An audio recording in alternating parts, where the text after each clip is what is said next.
Dalam segi tawadhu, kita yang kenal sama beliau tahu bagaimana tawadhunya Kiai Dullah.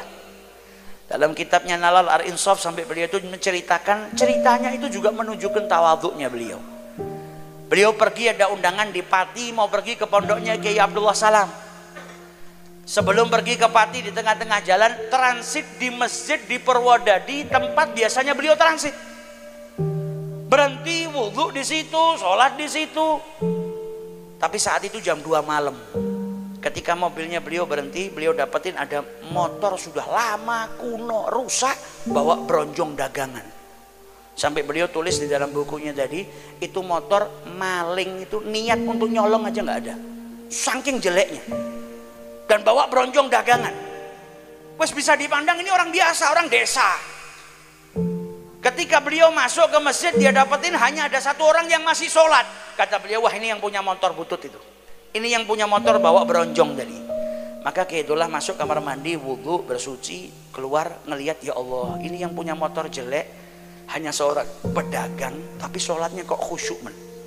Masa saya yang dianggap kiai tidak bisa ngalahkan orang seperti ini? Saya harus bisa ngalahkan. Itu yang namanya ghibtah, kecemburuan dalam kebaikan. Tapi kecemburuannya di sini bukan seperti hasad. Kalau hasad itu kan menginginkan kenikmatan yang ada pada orang lain hilang. Kalau ini cemburu, pingin bisa sama atau lebih. Maka beliau sholat lama. Selesai sholat salam, orang itu belum selesai. Sholat lagi beliau, nggak mau kalah. Masa orang-orang manggil saya kiai, saya kalah sama pedagang.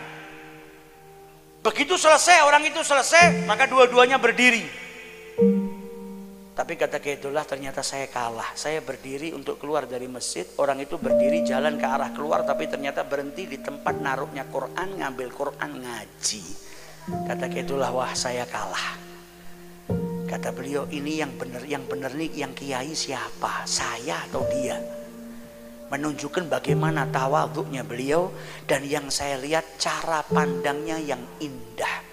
Karena orang itu kalau hatinya sudah hidup, cara pandangnya akan berubah. Ngelihat kejadian yang sepele, ngelihat kejadian yang simpel yang mungkin tiap hari ada di hadapan kita, kalau orang yang hatinya hidup, kejadian yang terjadi di hadapannya itu sebagai sebuah pelajaran, penggugah. Tapi orang yang hatinya mati, ngelihat apapun nggak sadar. Para wali Allah itu ada yang mau pergi ke masjid, ngelihat ada ibu ngamuk sama anaknya. Saking ngamuknya anaknya diseret keluar rumah, ditaruh di luar, dikunci pintunya, anaknya jedor-jedor nangis minta dibukai sama ibunya, nggak dibukai. Pulang dari masjid orang soleh itu ngelihat anak tadi yang tadi gedor-gedor nangis, udah capek, akhirnya ketiduran depan pintu, dibukain sama ibunya, dipeluk, ibunya nangis, dibawa masuk. Kalau kita ngelihat cuma itu, biasa terjadi. Tapi kalau orang yang hatinya hidup, ini ada orang wali ngelihat seperti itu justru malah nangis. Santrinya yang di belakang tanya, loh Anda kok nangis kenapa? Keadaan kita sama Allah itu seperti anak kecil tadi. Kita berbuat maksiat jauh dari Allah, tapi kalau kita mau terus ngetok pintu rahmatnya Allah, ngetok pintu mahfirahnya Allah, gak mungkin gak dibukakan sama Allah subhanahu wa ta'ala. Anak kecil tadi itu salah sama ibunya, ngetok, dibukakan sama ibunya, diterima kembali sama ibunya. Andai kata kita mau mengetuk pintu maghfirahnya Allah, niscaya kita pun akan diterima sama Allah. Kok bisa mikir seperti itu? Karena hatinya hidup.